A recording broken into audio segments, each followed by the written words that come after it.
जय गुरुदेव। जय गुरुदेव नाम प्रभु का। जय गुरुदेव नाम प्रभु का। प्रभु का पावन नाम जय गुरुदेव। प्रभु का पवित्र नाम जय गुरुदेव। जय गुरुदेव।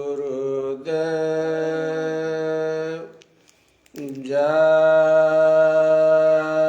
गुरुदेव।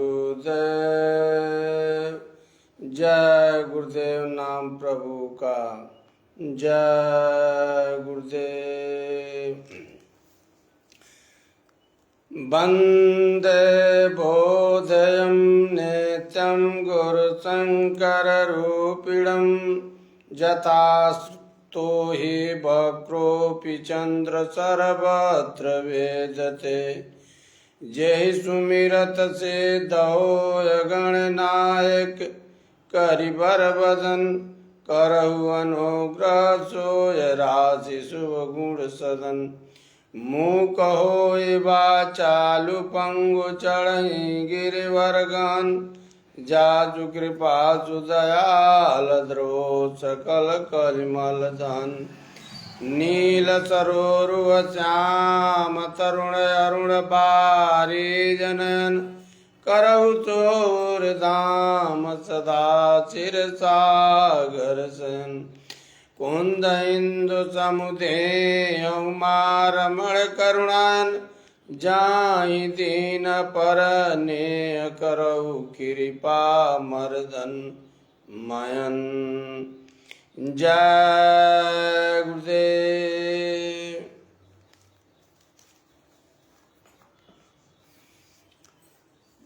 जय गुरुदेव। दिया फकीरों ने संदेश कब्रिस्तान नहीं यह पेट। दिया फकीरों ने संदेश कब्रिस्तान नहीं यह पेट।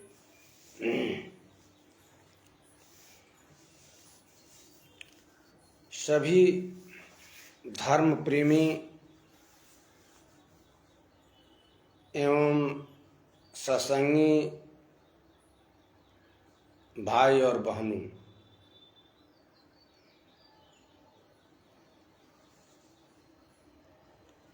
यह समय का परिवर्तन, यह परिवर्तन का बेला चल रहा है, या यूँ कहें कि यह समय बहुत खराब चल रहा है, या यह कहा जाए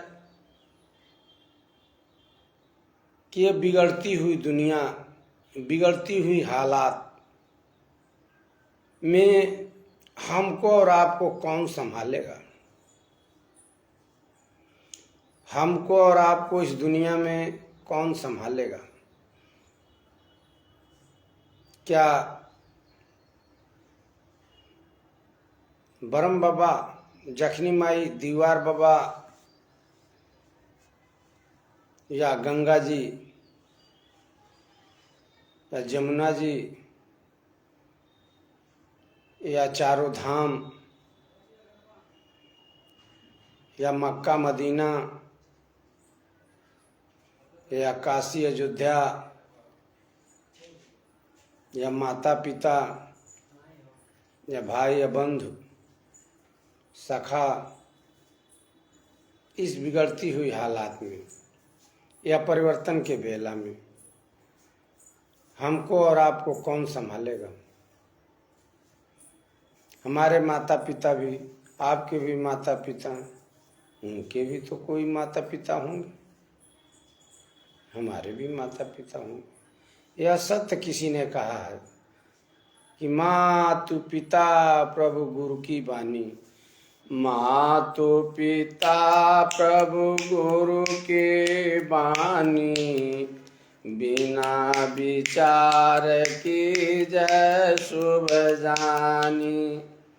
यह तो सत्य बात है कि माता पिता और गुरु के बातों को बिना विचार किए, बिना तर्क वितर्क किए उसको मान लेना चाहिए और उसको अपने जीवन में उतार लेना चाहिए। लेकिन बात अब यहाँ आता है कि सर्वप्रथम माता पिता हमारे गुरु हैं और उनके भी कोई गुरु है और हमारा भी कोई गुरु है। तो माता पिता प्रभु गुरु की वाणी, बिना विचार कीजिए शुभ जानी। माता पिता और गुरु के बातों का तर्क और वितर्क नहीं करना चाहिए। यदि वो कहें उस बात को मान लेना चाहिए। लेकिन यह प्रमाण है, वेद और पुराणों के द्वारा यह प्रमाणित है बात कि यदि माता पिता धर्म के विरुद्ध यदि कोई बात कहते हैं तो उस बात को नहीं मानना चाहिए। यदि धर्म के विरुद्ध कोई भी व्यक्ति कोई बात कहता है तो उस बात को नहीं मानना चाहिए धर्म के विरुद्ध। क्योंकि प्रहलाद भक्त ने, भक्त शिरोमणि प्रहलाद भक्त, जब उनके पिताजी धर्म के विरुद्ध उनको रहने और चलने की बात करते थे तो उस बात को नहीं माने और वह प्रमाणित कर दिए कि धर्म के विरुद्ध यदि कोई भी व्यक्ति कोई बात कहता है तो उसको मानने की जरूरत नहीं है। संकल्प कर लीजिए कि हमको धर्म पर चलना है, हमको मानव धर्म पर चलना है। सभी लोग कहते हैं, हर धर्म के लोग कहते हैं कि सबसे बड़ा मानव धर्म है। यह सत्य बात है, सबसे बड़ा मानव धर्म है। यह अकाट्य है, इसको कोई माई का लाल काट नहीं सकता। इंसानियत मजहब, मानव धर्म, यह सबसे बड़ा धर्म है। जो मानव धर्म को मानता है वही मानव है, जो इंसानियत मजहब को मानता है वही इंसानियत है। तो मानने और जानने की बात अध्यात्मवाद में धर्म के विषय में मानना और जानना, यह दोनों बातों से काम चलने वाला नहीं है। जब तक हम उसके नियम को अपने जीवन में पालन नहीं करेंगे, जब तक उस पर चलेंगे नहीं, तब तक कहें आप मुंह से कि मान लिया तो मान लिया और जान लिया तो जान ले लिया। जब आप जान लेंगे तब तो किसी का जान लेंगे आप, और मान लेंगे तो मान लेंगे। तो जानना और जान लेना यह मानव धर्म नहीं कहता है, यह मानव धर्म नहीं है। उस बातों पर इंसानियत मजहब मानव धर्म का कुछ नियम है, कुछ कानून है, उसको मानना चाहिए। जब कोई आपसे पूछे आप कौन हैं तो आप क्या बताएंगे? आप कहेंगे कि हम मानव हैं, हम इंसान हैं? नहीं कहेंगे। आप कहेंगे मैं ब्राह्मण हूं, मैं क्षत्रिय हूं। तो आप आदमी कैसे हुए? जब कोई पूछ रहा है आप कौन है तो आप कह रहे हैं मैं ब्राह्मण हूं, मैं क्षत्रिय हूं, मैं हिंदू हूं, मैं मुसलमान हूं। तो इसको जो है आपने इस शरीर को, यह जो परमात्मा ने अपने हाथों से बनाया है, इस शरीर को आपने जातियों में विभाजन कर दिया। केवल जाति जो है कि इस शरीर को ही आपने जातियों में विभाजन नहीं किया, अपितु आपने रंगों को भी आपने विभाजित कर दिया अपने बुद्धि और चतुराई से। आप अपने बुद्धि और चतुराई से आपने इस परमात्मा की बनाई हुई शरीर को ही नहीं आपने विभाजन किया, आपने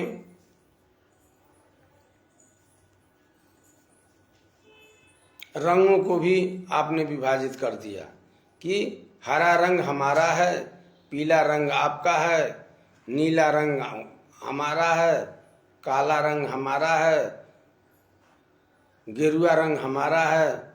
यह आपने बांट रखा और अपने शरीर को भी आपने अलग कर दिया। जबकि बनाने वाला कितने हैं? बनाने वाला एक,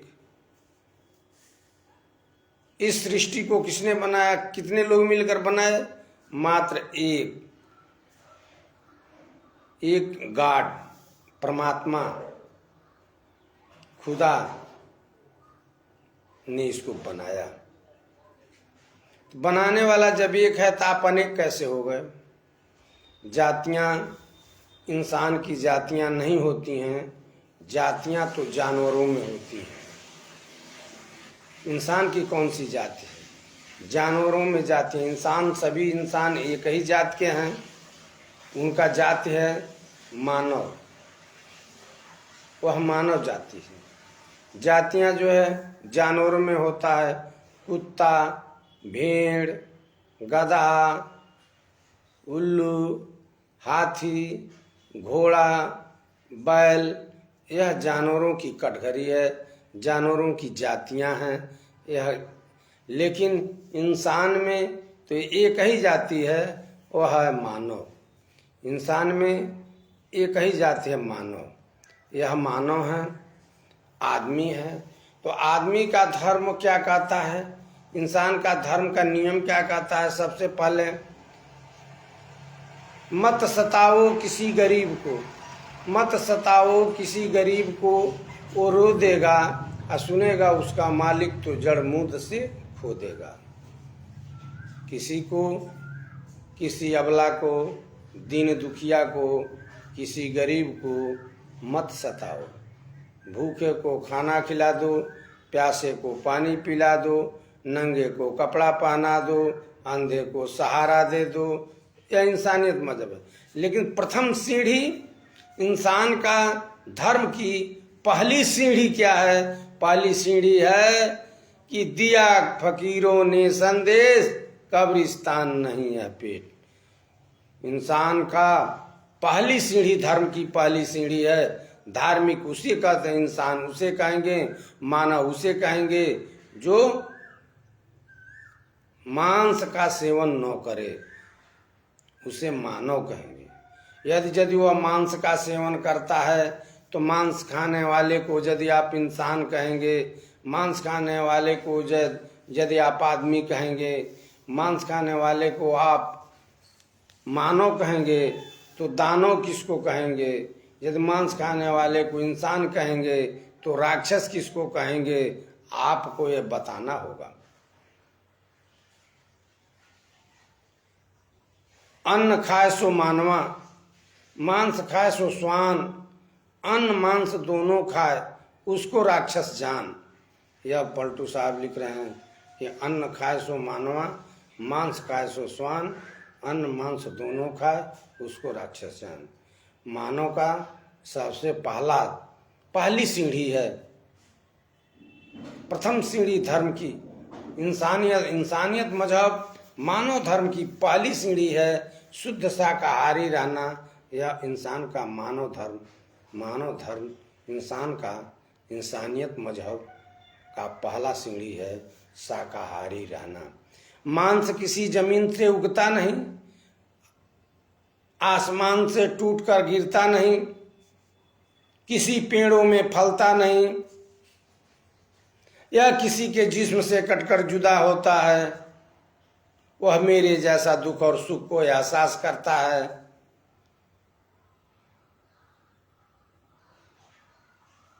वह मेरे और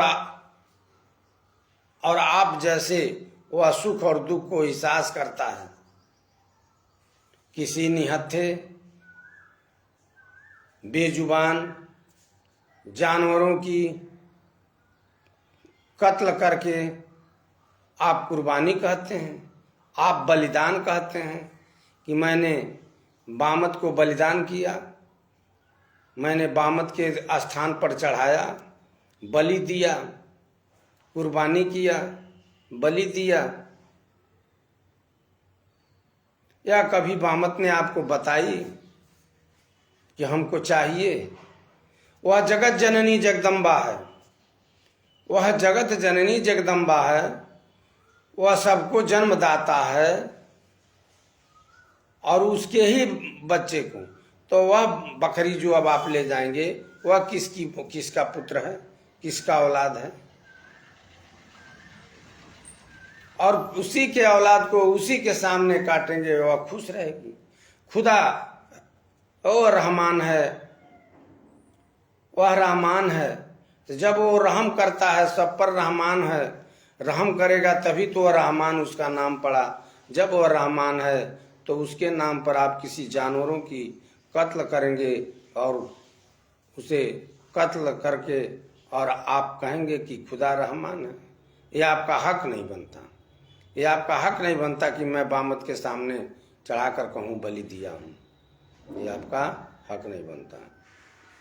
निहत्थे बेजुबान इन जानवरों की कत्ल करना इंसान के मजहब के खिलाफ है।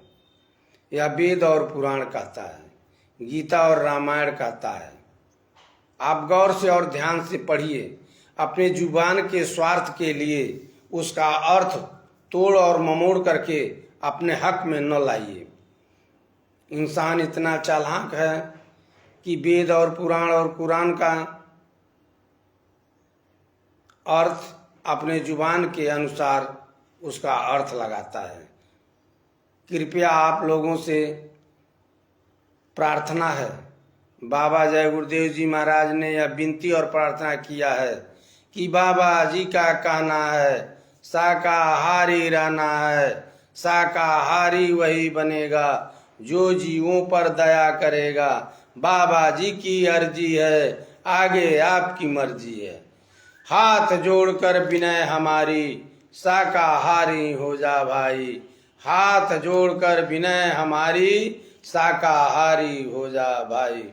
यह हाथ जोड़कर विनती है, निवेदन है। प्राकृत बहुत हो चुका, प्राकृत अब नाराज होगी और आप और जो है बुरे बुरे सब आपस में लड़ेंगे, बुरे बुरे सब आपस में लड़ेंगे। निर्णय लेने आएगा संसार, जमाना बदलेगा। निर्णय लेने आएगा संसार, जमाना बदलेगा। यह प्राकृत जब इतना अत्याचार दुराचार अब बेविचार जब इस जमीन पर इस धरती पर आप करेंगे तो वह प्रकृति नाराज हो जाएगी और वह नाराज होकर के मस्तक पर बैठ करके वह जो है कि इतना भयंकर युद्ध करा देगी, वह भयंकर बीमारी को पैदा कर देगी कि लोग मरने लगेंगे और आपस में युद्ध करके लोग मरने लगेंगे। या प्रकृति का परिवर्तन कर देगी और कचड़े को से प्रकृति साफ कर देगी और साफ करके फिर वह सतयुग लगा देगी। जब बाबा जय गुरुदेव जी महाराज ने नाम दिया तो अपने बच्चों के लिए सतयुग उसी समय लगा दिया। अरे मेरे सत्संगी भाई और बंधुओं, आपसे मैं निवेदन करता हूं कि मेरी बातों को आप ध्यान से सुनिए और गौर से सुनिए। मेरी बातों को आप अपने तर्क पर मत चढ़ाइए, तर्क से मत काटिए। तर्क से अध्यात्म की बातें, परमार्थी बातों को, अध्यात्म को या तर्क के द्वारा काटा नहीं जा सकता है, यह अकाट्य होती है। आप सुन लीजिए, कहते हैं कि जहाँ ज्ञान मान जहाँ एक नाही, देखत ब्रह्म रूप सब माही। या ज्ञान और मान और बड़ाई ये सारे ताक पर रख करके धर्म की बातों को ध्यान से सुनिए। तर्क के द्वारा आप इतना बुद्धिमान इंसान बुद्धिमान है कि तर्क के द्वारा इसको काट और पीट करके अपने स्वार्थ में ये लाता है। सारे धर्म, वेद, किताब, पुराण के सारे जो है कि आयतों को, सारे श्लोकों को यह इंसान अपने तर्क के द्वारा काटकर अपने स्वार्थ के द्वारा, स्वार्थ के वशीभूत होकर उसका अर्थ निकालता है। तो वह अर्थ वह सही नहीं निकल सकता है और वह जो है कि चौपाई, वह श्लोक, वह आयत आपको सही दिशा नहीं दे सकता है। सही दिशा जब सही तभी देगा कि जब अपने स्वार्थ को दर किनारे रख करके, अपने स्वार्थ को ताक पर रख करके और उस आयत और श्लोक का सही अर्थ निकालेंगे तो सही अर्थ निकलेगा और वह चौपाई आयत आपको इंसान बना देगा। वह महात्माओं को अध्यात्म व परमार्थ भाषा में लिखा है, वह महात्माओं को, संत और फकीरों की वह किताबें हैं, संत और फकीरों की वह जुबान है, वह अकाट है, पत्थर की लकीर है। वह कभी दुनिया पलट जाए, धरती पलट जाए, आकाश पलट जाए, लेकिन किसी संत और फकीरों की बात को वह पलट नहीं सकता है, वह अकाट है। यह संत और महात्माओं की जो बात है, संत और फकीरों की जो बात है, यह कभी अकाट है, वह कट नहीं सकता है। वह पत्थर की लकीर है, वह मिट नहीं सकता है। चाहे सूरज या जमीन पर आ जाए, जमीन आसमान में चला जाए, लेकिन वह अकाट है, कभी वो कट नहीं सकता है। लेकिन आप अपने स्वार्थ में, अपने जुबान के जायके के लिए, अपने शरीर के स्वार्थ में, अपने लालच के वशीभूत हो करके कभी इस कुरान और रामायण की चौपाई को आप अर्थ न निकालें। जब भी उसको पढ़ें, जब भी उसको पढ़ें और जब भी उसका अर्थ निकालना हो, तो अपने स्वार्थ को दरकिनारे करके किसी ताक पर रख करके उसका सही अर्थ निकालिए। वह सही अर्थ निकलेगा, वो एक वह दवा का काम करेगा। वो यह संत और फकीरों की जुबान है, वह संत फकीरों का एक सब लफ्ज है, वह एकदम पत्थर की लकीर है, वह एक दवा का काम करेगा, आपका सही रास्ता देगा। कभी आपके जीवन में किसी प्रकार का दुख और तकलीफ नहीं आएगा। आपके जीवन में जब उसका सही अर्थ निकालेंगे और सही सलामत उसका पालन करेंगे, जब सही सलामत से उसको अपने जीवन में अपनाएंगे, तो कभी आपके जीवन में किसी प्रकार का दुख नहीं आएगा। यह बाबा जय गुरुदेव जी महाराज ने बताया अपने शब्दों में। बाबा जय गुरुदेव जी महाराज ने, सत्संगी भाइयों और बंधुओं ध्यान से सुने, जब भी हम लोग सतयुग की चिंता करते हैं, सतयुग लगेगा। अरे भाई, सतयुग जिस दिन बाबा जय गुरुदेव जी महाराज ने नाम दिया, नाम भेद बताया, भक्ति का रास्ता बताया, उसी दिन हम लोगों के लिए, सत्संगी भाई और बंधुओं के लिए सतयुग लग गया। अब क्या सतयुग लगना है, लेकिन हम और आप उस सतयुग के नियम का पालन नहीं किए तो हमको और आपको सतयुग नहीं दिखाई देता है। जब सतयुग के नियम का पालन किए होते, सतयुग के रास्ते पर चले होते, बाबा जी के बताए हुए रास्ते पर जब हम चले होते, तो हमको लगता कि सतयुग लग चुका है। अब क्या सतयुग लगना है, सतयुग तो लग चुका है। अब प्रकृति को केवल झाड़ू लगाना है, जो कचरा है उसको साफ करना है, कचरे को साफ कर देगा, तब आपको पता लगेगा कि सतयुग लग गया। जब कचरे को साफ कर देगा तो ऐसा संगी भाइयों और बंधुओं, ये कचरा तो साफ होगा, लेकिन हम बाबा जय गुरुदेव जी महाराज के शिष्य होते हुए भी यदि हम सही नहीं रहेंगे, तो सतयुग में आप अपने सीने पर हाथ रखकर सोचिए कि क्या बाबा जी ने हमको छल कपट सिखाया, बाबा जी ने हमको झूठ सिखाया, बाबा जी ने ईर्ष्या और द्वेष की भावनाएं सिखाई? नहीं सिखाया। यदि नहीं सिखाया तो यदि सतयुग जब लगेगा तो हम और आप कहाँ रहेंगे। इसीलिए बाबा जी ने कहा कि सतयुग लगाने में तुम ही लोग रोकते हो, सतयुग आने के लिए तुम ही लोग रोकते हो। यानी बाबा जी ने कहा कि अभी मैं बच्चों को समझा लेने दो, यानी अब वो बाबा जी समझाते हैं, हम और आप जब सही हो जाएं तो सतयुग तो बाबा जी चुटकी बजा करके लगा दें। हमारे और आप में जो भी देरी है, हमारे और आप में है। बाबा जय गुरुदेव जी महाराज का कहने का तात्पर्य मेरे समझ से तो यह है, और मुझे माफ कीजिएगा, आपके समझ में चाहे जो भी हो। आप ये कहेंगे कि ये सत्संगी होकर के एक सत्संगी का क्यों इतना बड़ा उधेड़ बुन कर रहे हैं। तो मेरे भाइयों और बंधुओं, मैं किसी का उधेड़ बुनने के लिए मैं नहीं आया हूँ, मैं किसी को नीचा दिखाने के लिए नहीं आया हूँ। मैं तो बाबा जी की सच्ची बात कहने के लिए आया हूँ, और सच्ची बात कह करके मैं चला जाऊंगा। तो बाबा जय गुरुदेव जी महाराज, फिर दोबारा सुन लीजिए, बाबा जय गुरुदेव जी महाराज ने जब नाम दिया उसी समय सतयुग लगा दिए। अब केवल उसका पालन कराना है, अब उस नियम का पालन कराना है। तो जब उस नियम का पालन नहीं लोग करेंगे तो डंडा बजेगा, थप्पड़ बजेगा, प्रकृति के द्वारा कोहराम मचेगा, लोग आपस में लड़ेंगे, सफाया होगा। तो बाबा जी ने कहा कि गिने चुने लोग बचेंगे भारत के अंदर, जो 20-20 कोसों पर चिराग जलते हुए दिखाई देंगे, बहुत कम लोग बचेंगे। यानी विश्व में सबसे ज्यादा लोग भारत में बचेंगे। कितने देशों का तो नामो निशान मिट जाएगा, उनका नामो निशान नहीं रह जाएगा। चीन में मुट्ठी भर लोग बचेंगे, क्योंकि भारत का थोड़ा सा असर उसके पर पड़ेगा, तो इसलिए उस चीन में थोड़े मुट्ठी भर लोग बचेंगे, जिसका संभाल भारत करेगा, भारत के लोग करेंगे। तो यह बाबा जी की बाणी रही, इंसानियत मजहब रहा। यह इंसानियत मजहब का नियम है। इंसानियत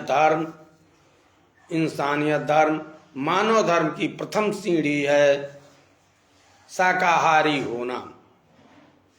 प्रथम सीढ़ी है शाकाहारी हो जाना। जो शाकाहारी हो जाएगा वो अपने आप को मानव कहलाने का, इंसान कहलाने का अधिकारी हो जाएगा। दूसरी सीढ़ी है अध्यात्म की। दूसरी सीढ़ी है अध्यात्म की, संत और फकीरों की।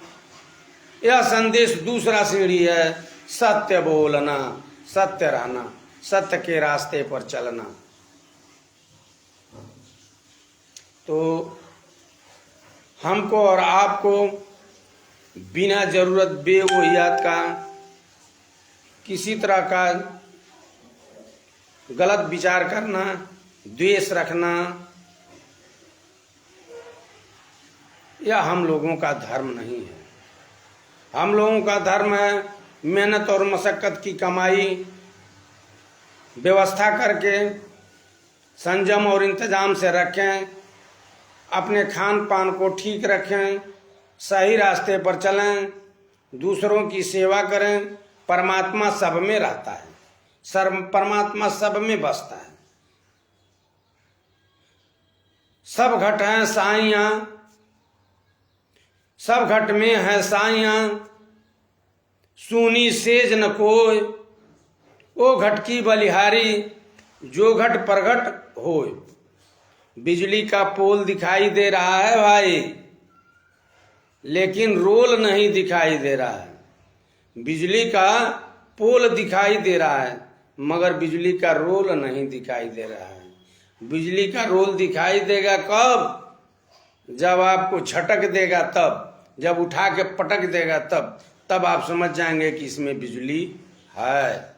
उसी तरह से यह अध्यात्मवाद संत और फकीरों का रास्ता है। यह संत और फकीरों का रास्ता है। ये खुदा और भगवान का रास्ता है। पीर और पैगंबर का यह रास्ता है। कृष्ण और राम का यह रास्ता है। ईसा और मोहम्मद साहब का यह रास्ता है। इस रास्ते पर चलने के लिए अपने आप को शुद्ध रखना होगा। एक जुबान के जीव के जायके के लिए निहत्थे बेकसूर जानवरों की कत्ल करना, खुदा नाराज हो जाएगा और सख्त से सख्त सजा देगा। कृपया आप लोग न करें। हम यहाँ कोई जात नहीं है, सभी हम एक जात के हैं, मानव हैं, इंसान हैं। हमारा कर्तव्य बनता है कि अपने से छोटे को उठाकर अपने बराबर बना लें, किसी गरीब को उठाकर अपने बराबर बना लें। यह मेरा इंसानियत मजहब है, यह मेरा इंसानियत धर्म है। यदि ऐसा आपके दिल में भावना है तब यह मानव धर्म है, मानव धार्मिक हैं और धार्मिक कहलाने योग्य हैं और धर्म पर चलते हैं, शुद्ध शाकाहारी हैं, तो आप इंसान हैं और सत्य बोलते हैं, सत्य करते हैं, सत्य हक की कमाई, हक और हलाल की कमाई खाते हैं, तो आप इंसान हैं, मानव हैं।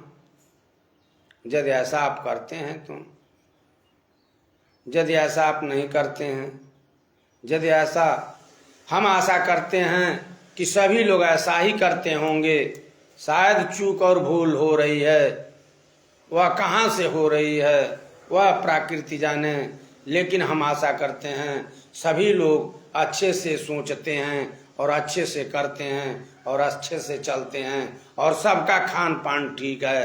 अब पता नहीं गड़बड़ी कहाँ से हो रही है, ऐसा हालात पैदा हो रहा है कि लगता है कि लाशों पर लाशें बिछ जाएंगी। दोनों तरफ से गर्मा गर्मी चल रहा है, इधर से भी तोप उधर से भी तोप खड़ा कर दिया गया। कब यह चल जाए, कब लोगों का जो है कि खून खराबा हो जाए। यह संत और फकीर खून खराबा के लिए नहीं इस दुनिया में आते हैं, खून खराबा के लिए संत और फकीर कभी संदेश नहीं देते हैं। यह संतों का संदेश होता है शांति का, संतों का संदेश होता है शांति का।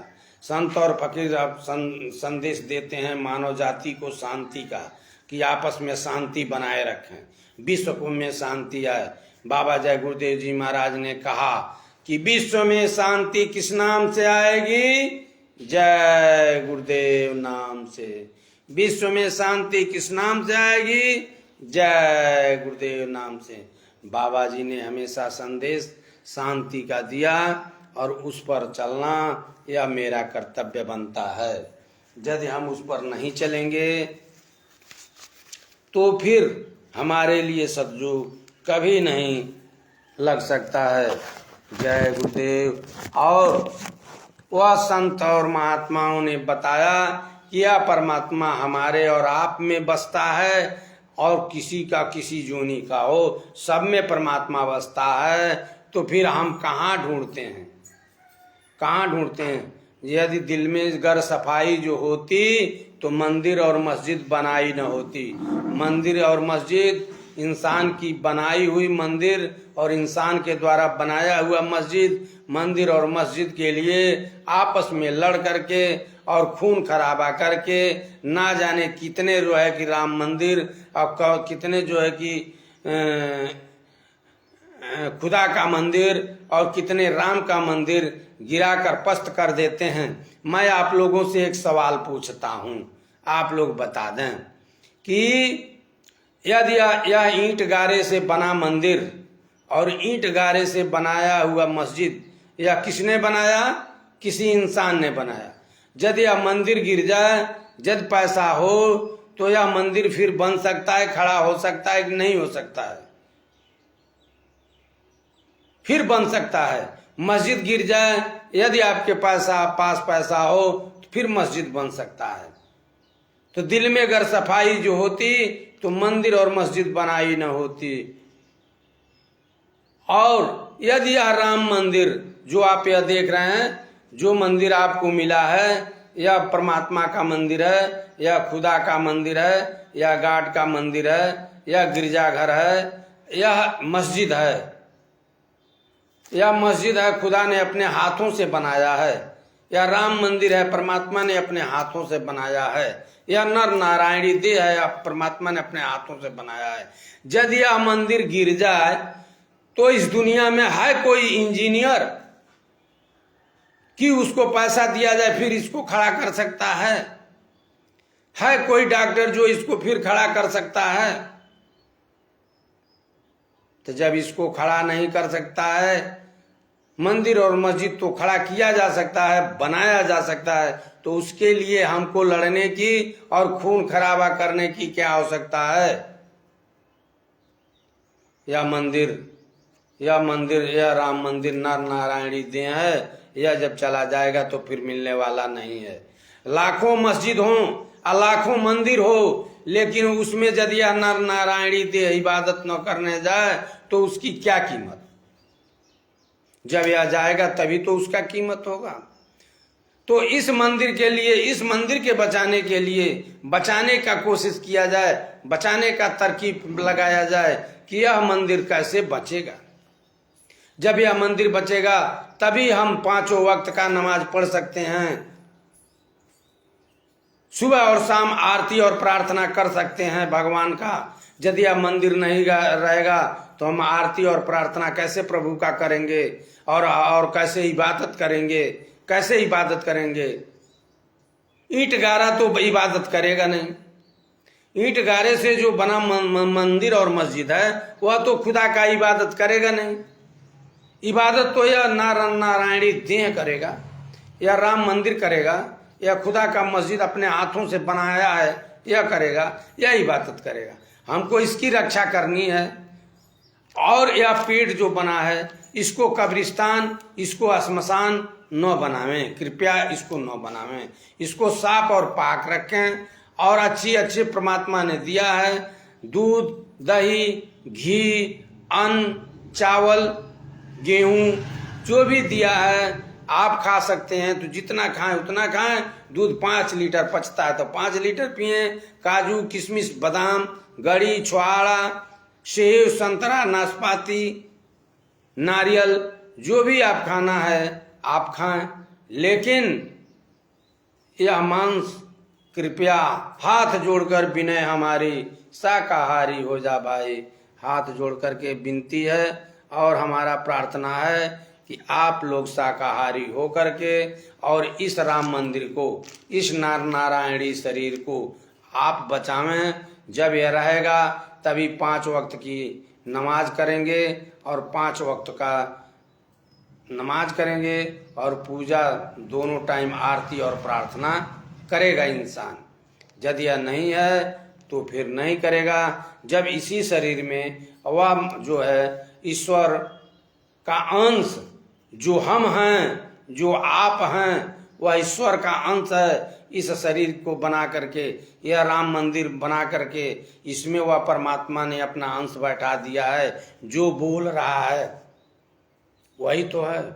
और उसमें खुद खुदा बैठा इस मस्जिद में, वह चला रहा है। जिसको लोग कहते हैं कण कण में परमात्मा है और रज्जे रज्जे में खुदा है, हर जगह परमात्मा है, तो वह परमात्मा इसमें बैठा हुआ है। परमात्मा जब कहाँ नहीं है, परमात्मा हर जगह है। लेकिन नजरिया हमको देखने के लिए नजरिया ऐसा बनाना होगा, पूजा और पाठ प्रार्थना करने के लिए उस तरीके से अपने आप को बनना होगा। या इसीलिए जब यह शरीर रहेगा तभी हम भगवान की प्राप्ति कर सकते हैं, तभी हम उस खुदा का 5 वक्त इबादत कर सकते हैं। तो इस शरीर की रक्षा करें, जिएं और लोगों को जीने दें, ताकि वो भी लोग अपना जो है पूजा और पाठ, सुमिरन और भजन और ध्यान करके उस खुदा की प्राप्ति कर लें, उस परमात्मा की प्राप्ति कर लें। और मानव जीवन बड़े भाग्य से मिला है, ताकि अपना काम बना लें। कहते हैं कि पुण्य पुंज बिन मिलय न संता, सतसंगत संस्कृति करयंता। कईयों जन्मों का जब पूंजी एक इकट्ठा होता है, पुण्य का पूंजी जब इकट्ठा होता है, तो यह मानव जीवन, यह मानव शरीर मिलता है। जब यह मानव शरीर मिलता है तो इसी शरीर से उस परमात्मा को पाने का रास्ता है। इसी शरीर से उस खुदा की इबादत की जा सकती है। बाकी और ऊंट, भेड़ा, गधा, कुकुर, बैल में या किसी में जो है प्रार्थना करने की, इबादत करने का समय और मौका परमात्मा ने नहीं दिया है। इसी शरीर में उस परमात्मा को पाने का रास्ता है। इसी शरीर से उस खुदा की इबादत की जा सकती है।